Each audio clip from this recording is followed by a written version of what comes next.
U kan die Bybel oopmaak by Psalm 101.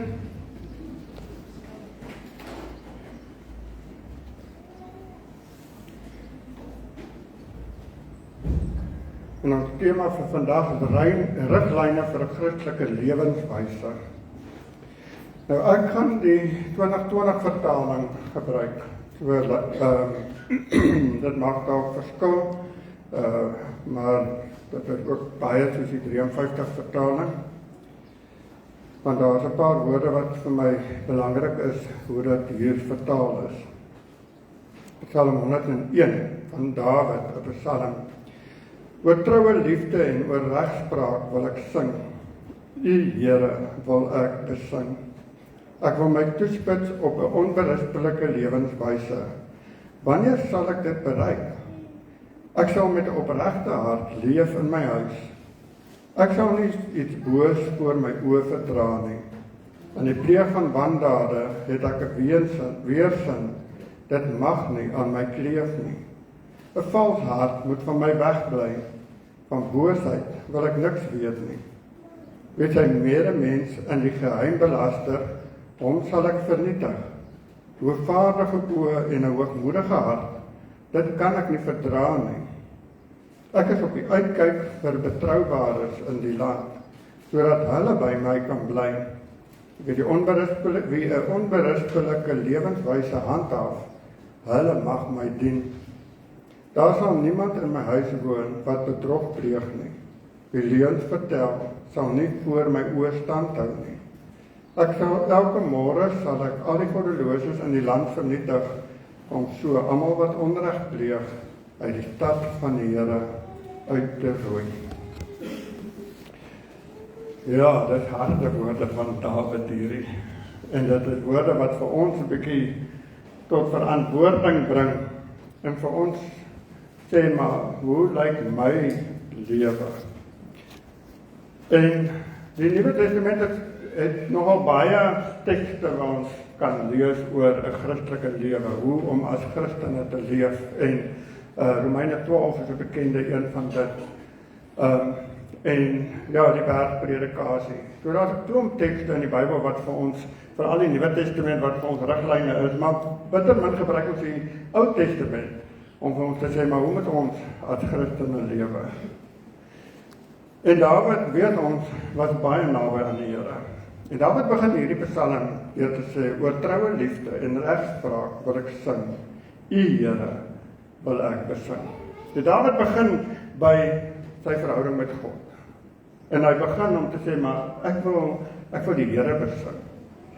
Dit is my bottom line, my lewensmotto, kan jy maar sê. Ek wil die Here besing. En ek wil oor liefde en oor regspraak wil ek sing. En ek dink vir enige kind van die Here moet dit ons uitgangspunt wees. Elke oggend as ons opstaan, moet dit amper op ons yskas staan, om te sê, vandag wil ek die Here besing. Want wanneer ons dit uit daai uitgangspunt uit doen, dan gaan ons dag anders lyk. Maar as ons opstaan en ons is negatief en ons is ongelukkig en ons is kwaad, dan het dit 'n invloed op die res van ons dag. So hierdie is Dawid se beginpunt. Dit was Dawid se vertrekpunt, om te sê, maar ek wil die Here besing. En ek glo almal wat hier is, dis kom ons hier is. Dit is kom ons vandag in die kerk is. Want die Here is vir ons prioriteit. En dis ons beginpunt. En dan sê Dawid, daar is 'n paar goed wat ek in my lewe wil na streef. Dinge waarop ek myself wil toespits. En hy begin in vers 2 en hy sê, die eerste een is, ek wil my toespits op 'n onberispelike lewenswyse. Nou ja, onberispelike lewenswyse, ek dink nie enige van ons gaan ooit daarby kom nie, want ook hierdie leef het of ek weet nie of ek kan sien om hierdie preek te gee nie, want mense sukkel jouself om hierdie gedoen te kry. Maar gelukkig sê Dawid in die volgende gedeelte, wanneer sal ek dit bereik? So asof hy weet, ek wil daarna strewe, maar ek weet, dit is nie so maklik. om altyd 'n onberispelike lewe te lei nie. Want die lewe gebeur. Ons raak kwaad, ons raak ongelukkig, ons raak hartseer, ons emosies is ook nie altyd tip-top nie. Maar Dawid sê, moenie dit as 'n verskoning gebruik nie. Maar maak dit jou keuse om te sê, ek wil my daartoe toespits om onberispelik te wees. Ek wil daagliks die keuse maak. In elke situasie wil ek die keuse maak om te sê, maar ek wil onberispelik wees. En dit is nie altyd maklik nie. Dan kom almal weer dit. So dis die eerste wat Dawid sê, ek wil die Here besin en ek wil 'n onberispelike lewe lei voor hom. En dan sê hy die tweede ding, as hy sê, met 'n opregte hart wil ek leef in my huis. Ons ken ons die gesegde, waar jou hart is, daar sal jou huis ook wees. En om 'n opregte hart in my huis te hê, kan ons dink aan die woorde wat Josua gesê het, kies julle wie julle wil dien, maar ek in my huis, ons sal die Here dien. En dis 'n keuse om te sê, met 'n opregte hart sal ek die Here dien in my huis, want dit is tog waar dit begin. 'n Verhouding met die Here begin by jou huis. Dit begin nie by die kerk of by die skool of by Sondagskool of dit begin by die huis. Dis waar en dit waar 'n verhouding met God gekweek word. En daarom sê Dawid, met 'n opregte hart wil ek leef in my huis. Ja, en waar kry ons die meeste uitdagings? Dit is nie maar aan ons eie huise nie, nee. Waar ons maar konstant uitdagings het om keuses te maak, om reg te leef. So opregtheid vra dat ons van God af 'n hartoortplanting moet kry. Want die Here sê vir ons regheid, hy sê in Esegiel 36:26, ek sal vir julle 'n nuwe hart en 'n nuwe gees gee. Ek sal die kliphart uit julle liggaam uithaal en julle hart van vleis gee. Ek sal my gees in julle gee en ek sal maak dat julle volgens my voorskrifte leef en my bepalings gehoorsaam en nakom. Hierdie hartsverandering vind plaas deur Jesus Christus. Waar God sê, maar ons moet maar ons kliphart uithaal, sodat ons 'n hart van vlees kry. Nou ongelukkig maak die lewe baie keer dat ons vir onsself 'n harde hart kweek, 'n harde hart bou. En op 'n stadium sê die Here, maar ek gaan daai hart uithaal. Ek gaan hartoortplanting doen. So was die Chris Barnard wat die eerste hartoortplanting gedoen het nie. God het al in Esegiel gesê, dis tyd vir hartoortplanting. En net Jesus Christus kan ons harte opreg maak. 2 Korintiërs 5:17 sê, iemand wat aan Christus behoort is 'n nuwe mens, die ou is verby, die nuwe het gekom. Dis alles die werk van God. Hy het ons deur Christus met homself versoen en aan ons die bediening van versoening toevertrou. Dit is Jesus wat ons nuut maak. En dan vertrou hy aan ons die bediening van versoening toe. Vir ons het 'n opdrag. En dis wat Dawid hier sê, ek wil met 'n opregte hart in my huis leef.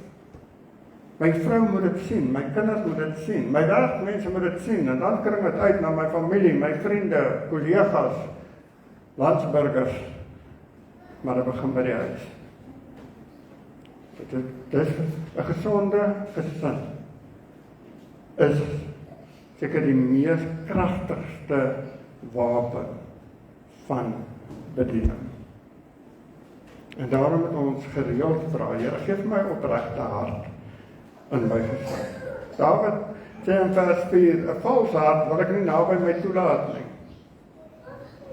So Dawid weet dat jy het opregtheid en jy het valsheid. En dit is twee teenpole van mekaar. En daarom moet ons opreg wees voor die Here. Ons kan nie voorgee nie. Dawid sê, ek wil nie voorgee nie. Ek wil nie iemand weet wat ek nie is nie. Want as jy voorgee, gaan jy moet onthou, wat het jy voorgegee by die gesin, en wat het jy voorgegee by daai gesin, en wat het jy voorgegee daar? 'n valse hart kom nêrens. En daarom sê Dawid, ek hou nie van voorgee, ek hou nie van valsheid nie. Wees wie jy is. En as jy partykeer beneek is, okay, wees beneek en kom net weer reg, dan gaan dit weer aan. Maar wees net jouself. Wees net wie jy is. Wees opreg. En dit is wat Dawid hier sê. Wees net opreg. En ek dink, as ons dit kan begin doen in ons eie huise, jy hoef niemand te beïndruk nie, jy hoef net God te beïndruk. En dan moet jy opreg wees in wie jy is. En dan vers 6, daar sê hy, wees op die uitkyk vir betroubares in die land, sodat hulle by my kan bly. Die derde ding wat Dawid vir ons sê, die eerste een is op onberispelike lewe, die tweede een is om met 'n opregte hart in jou huis te leef, en dan die derde een is betroubares. Kies jou vriende reg. Kies mense wat betroubaar is, mense wat saam met jou kan opbou, jou kan ondersteun, wat like-minded is in geloof. Vriende soos wat die verlamde man gehad het, wat bereid was om daai vriend van hulle teen hierdie huis op te dra, en nie bang was vir Petrus se skoonma nie, want met oorlewering sê hulle dit was in Petrus se skoonma se huis waar hy genees was. So, klim maar teen jou skoonma se trappe op en breek haar dak oop en sak jou vriend af na Jesus se voete toe. Ons het sulke vriende nodig. Wanneer jy verlam is, wat jou kan optel en kan opdra en jou kan sak by Jesus se voete. Maar aan die ander kant moet ek ook die vriend wees wat bereid is wanneer my vriend verlam is op te tel, skoonma se dak oop te breek en daai vriend af te sak na Jesus se voete toe. Vriende bepaal wie jy word. Yster sluit yster en vriende vorm mekaar. Spreuke 27 vers 17. Daarom is dit belangrik om goeie vriende te hê. Jou familie kan jy nie kies nie, maar jou vriende kan jy kies. Kies vriende wat saam met jou die Here kan dien. Vriende wat jy in jou huis kan toelaat, wat jou in jou geloof sal laat groei. Vriende wat ook daarna streef om 'n verhouding met die Here te hê. En wat jou kan aanmoedig en vir wie jy kan aanmoedig om in geloof te groei. So dit is veel lekker. Ek hoor sulke wonderlike goed van die jong vroue se Bybelstudie en ek sien dit en hoe daar energie loskom en hoe daar ondersteuning is. En dit is my so amazing om dit te hoor en dit te sien. En net so ook met die mannegroep in die oggende op Vrydag. En dan net in ons gewone samelewing. Kies jou vriende reg. Vriende wat jou kan opbou. Vriende met wie jy bereid is om gevorm te wees. Soos wat yster sluit. Dit is nie altyd 'n lekker proses nie, nee. Maar dis hoe vriende mekaar vorm. En Dawid sê, ek soek betroubares. Mense wat ek kan vertrou, mense wat ek kan vertrou met my lewe, met my diepste binneste. Mense wat betroubaar is. So dis die 3 goed wat Dawid sê hy in sy lewe wil doen. Hy wil die Here, hy wil onberisplik lewe. Hy wil met 'n opregte hart in sy huis leef en hy wil op die uitkyk wees vir betroubares wat hy kan deelmaak aan sy lewe. En dan wil ek net so tussen hakies sê. Die Here het nog 'n manier om mense op jou pad te sit wat jy dink ek sal nooit met daai persoon vriende wou wees nie. En dan het die Here 'n manier om 'n vriendskap te vorm wat jy in jou lewe nooit gedink het 'n goeie vriendskap sal wees nie. So wees ook, nie vir vriende wat jy kies nie, maar vir vriende wat die Here in jou lewe vir jou inbring. En koester daai vriendskappe, wat is deur God na jou toe gestuur. En dan, die volgende dinge wat Dawid as 'n kind van God wil vermy, so die eerste 3 is wat hy wil naby aan hom hê, en dan het hy 'n paar dinge wat hy wil vermy. En hy sê in vers 3, ek sal nie boosheid voor my oë verdra nie. En dis wickedness, is hierdie boosheid. Van boosheid wil ek niks weet nie. Dis regtig boosheid, dit is nou boos. Ek weet nie om wat anders te sê nie. Hy gaan dit nie verdra nie, hy wil dit weghou van hom af. In Efesiërs 4 vers 31 beskryf hierdie boosheid en hy sê, moet nooit verbitterd of optreend wees of woedend word nie. Moenie vloek of skel nie, moet niks doen wat sleg is nie. So gaan ons hierdie boosheid van ons af weghou. Vers 32 van dieselfde deel Efesiërs 4 sê, wees goedgesind en hartlik teenoor mekaar en vergewe mekaar, soos God julle ook in Christus vergewe. En dan hoe ons boosheid van ons kan weghou, is die wapenrusting. Trek die wapenrusting aan, elke dag. Want jy gaan nie die boosheid kan weghou, as jy nie die wapenrusting van God aangetrek het nie. Want die boosheid het nog 'n manier om in te wurm. Ek het in die week 'n storie op Facebook gesien en ek het dit probeer skryf en ek kry dit nêrens nie. Maar dit is eintlik 'n eenvoudige verhaaltjie van die boer maak sy perd vas teen 'n paal. Satan kom en hy maak die perd los. Die perd gaan na die buurman toe en eet sy koring op. Die buurman skiet die perd. Die eienaar van die perd kom en hy voeder die buurman op, omdat hy die perd doodgeskiet het. Die buurman se seun kom en hy kom skiet nog 'n paar perde dood. En hierdie buurman se seun gaan en hy gaan steek die buurman se huis aan die brand. Op 'n stadium sê iemand vir Satan, hey, wat maak jy? Hy sê, ek het niks gedoen nie. Ek het die perd losgemaak. Was mense se reaksies op dit wat Satan doen, wat eskaleer, en wat ons dinge laat doen, wat nooit eens moes gebeur het nie. En ons moet oppas daarvoor, ek moet sê, daai storie draai in my kop. Want hoeveel keer maak Satan die perd los, en my emoties hardop, en ek wil vergeld, en ek wil terugkry, en ek wil uitsort, en ek wil in plaas, kom ek net by die punt om te sê, hoe het die perd losgekom? Want dis waar alles gebeur het, dis waar alles begin het. En dit wat Dawid sê, ek wil boosheid uit my huis uithou, want baie keer reageer ons op maniere wat heeltemal anders kon gewees het. Net omdat Satan die perd losgemaak het. Maar ja, dit is net so tussen hakies. En dan sê Dawid, ek wil wegbly van die pleeg van wandade. Ja, hy sê in vers 3, in die pleeg van wandade het ek 'n weerstand.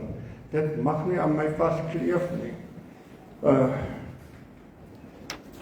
Verkeerde dinge doen.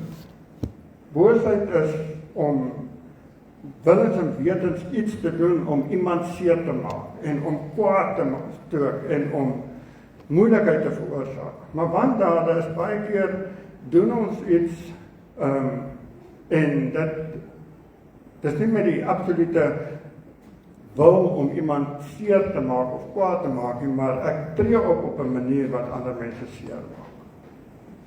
Ek sê dalk net iets of ek doen dalk net iets. En dan sê Dawid, ek wil wegbly daarvan. En Paulus sê dieselfde. Paulus sê in Romeine 7 vers 21, ek wil die goeie doen, maar al wat ek doen is die slegte. Jy nie al so gevoel nie. Vandag, Here, vandag gaan ek net die goeie doen. Ag, en is nog eers 9 uur nie. Okay, Here, kom ons try môre weer. Dit is 'n konstante keuse om die regte te kies.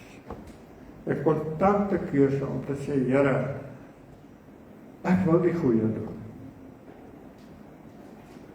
Ek wil nie die slegte doen nie. En dan sê Dawid, die volgende een aan die derde punt, hy sê, ek wil wegbly van mense wat sy medemens in die geheim belaster. Hy is so ernstig om te sê, ek sal hom vernietig. So, hy is nogal ernstig hierso. En dit kom in die wet, Exodus 20 vers 16 sê, jy mag nie 'n vals getuienis teen 'n ander gee nie. Jy mag nie 'n vals getuienis teen iemand gee nie. Dis die wet. Ons haal ons al die ander wette uit en ons sal ons nou op en af spring oor die ander wette. Maar wat van hierdie ene? Jy mag nie 'n vals getuienis van 'n ander gee nie.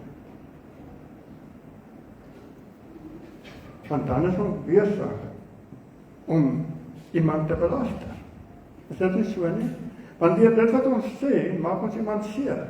En ja, en daarvoor moet ons oppas. Onthou net, Jakobus 3 vers 10 sê, die tong het mag.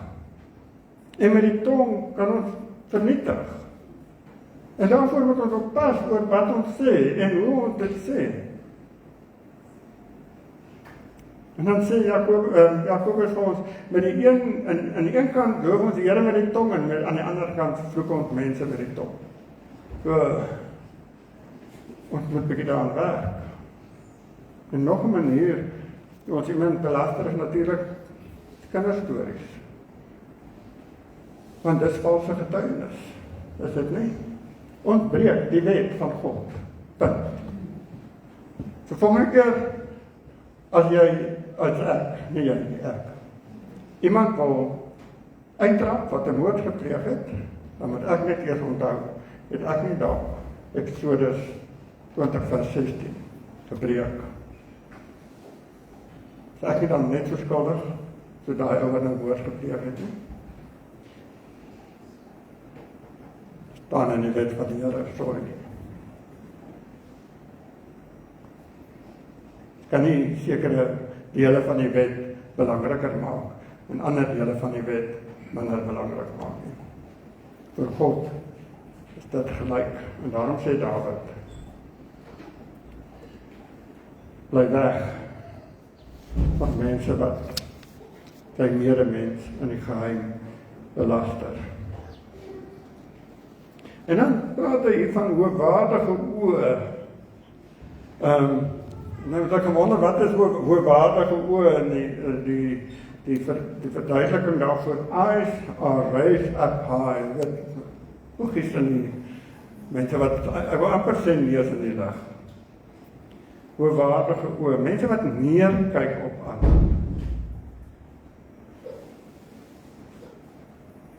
Mense wat ander beskou as minderwaardig. Mense wat na mense kyk en dan, ag, jy is nie goed genoeg nie. En dan my vraag, hoe kyk ek na mense? Hoe kyk ek na die mense om my? Kyk ek met weerstand? Kyk ek met woede? Kyk ek met aggressie? Kyk ek met hoe kyk ek na mense om my? En as iets van, ek dink ek en elke van ons maar moet werk. Kyk ons na wat hulle ry, waar hulle bly, hoe hulle aantrek, of kyk ons hierso, hier binne. Kyk ons na hulle hart. Sien ons ander mense as beeld van God, of sien ons ander mense as wat ook al. En daarom moet ons baie mooi seker maak, hoe kyk ek na ander mense? En dan 'n hoogmoedige hart.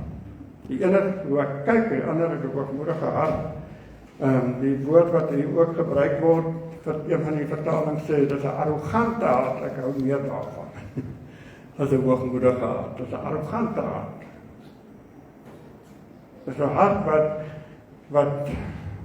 wat ek eintlik wil sê die onheilige drie-eenheid. Julle weet wat is die onheilige drie-eenheid, nee. Me, myself en I.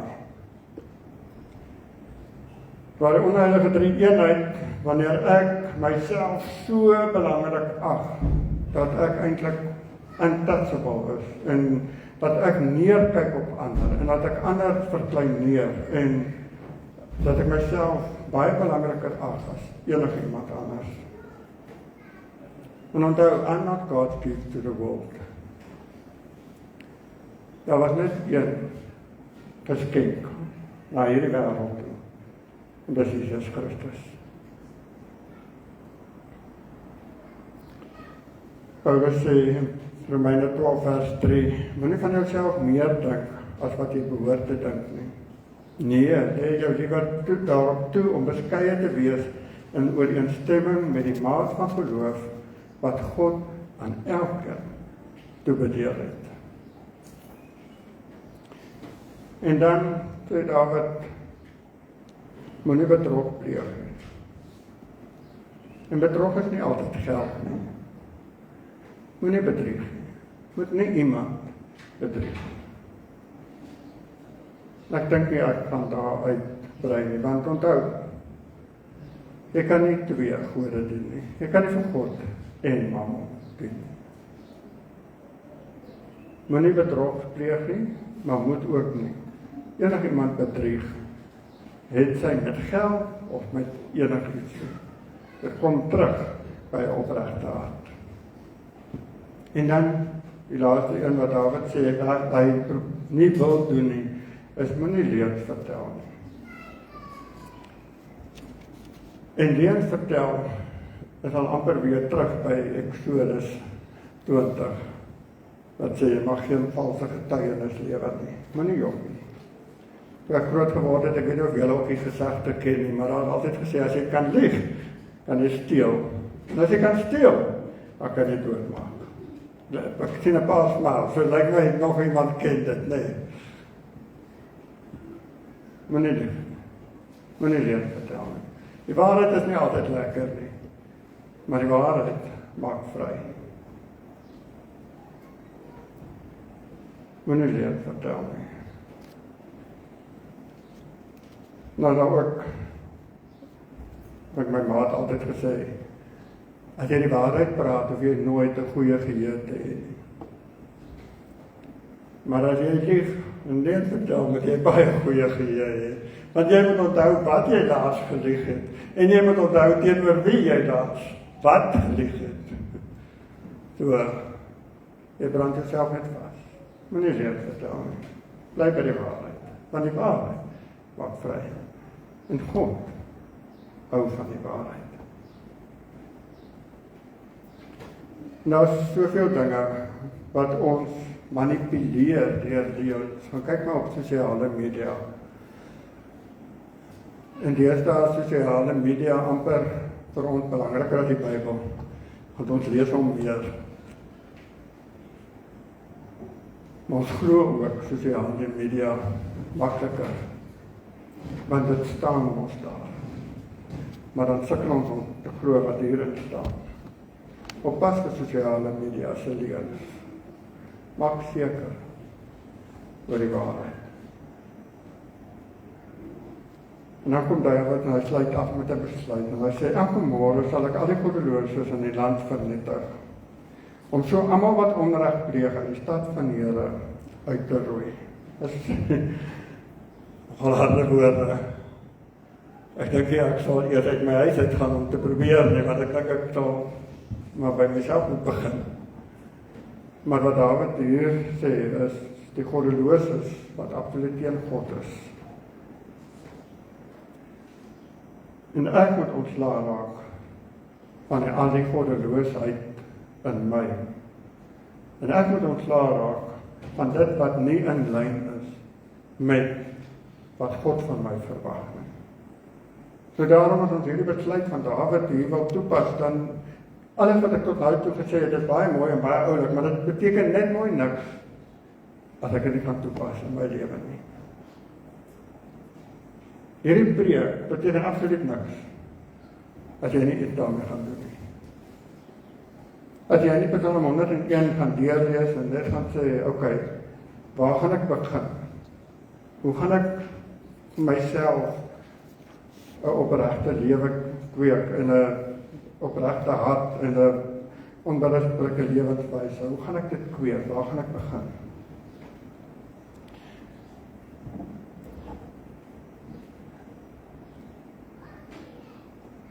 Romeine 16 vers 19 sê, jy moet alles weet van die goeie en niks wil weet van die slegte nie. En God wat vrede gee, sal Satan spoedig onder jou voete verpletter. So ek moet alles wil weet van die goeie en ek moet niks wil weet van die slegte nie. En dit wat Dawid sê, die goeie is onberispelike lewe, opregte hart en om betroubare mense naby my te hê. En ek wil niks weet van die slegte nie. Ek wil nie boosheid naby my hê nie. Ek wil nie wandaden pleeg nie. Ek wil nie mense belaster nie. Ek wil nie hoogwaardige oë hê nie. Ek wil nie hoogmoedige hart hê nie. Ek wil nie bedrog pleeg nie. Ek wil nie leed vertel nie. Wees excellent in dit. En dan sal God Satan onder jou voete verpletter. Dat beteken jy moet uitgaan. Jy moet gaan doen. Jy moet dit wat jy practice, wat jy hoor en wat in die Bybel staan. Mag God vir ons lei. Mag God ook in jou hart, dit wat hy in Dawid se hart gesit het, om broei, sodat jy van moeite doen, om ook soos Dawid die begeerte te hê, om 'n Christelike lewenswyse te hê. Amen. Kom ek bid saam. Here, baie dankie vir Dawid se eerlikheid. Here, Dawid is nie bang om doekies om te draai nie. Is nie bang om te sê wat in sy hart aangaan nie. Here, dit op papier neer te sit sodat ons op 3000 jaar later dit nog steeds kan lees. Here, maar nou is die verantwoordelikheid op elke van ons skouers om dit te gaan uitleef. Leer ons hoe. Herinner ons elke dag om te lewe tot eer van U naam. Ek vra dit in Jesus se naam alleen. Amen.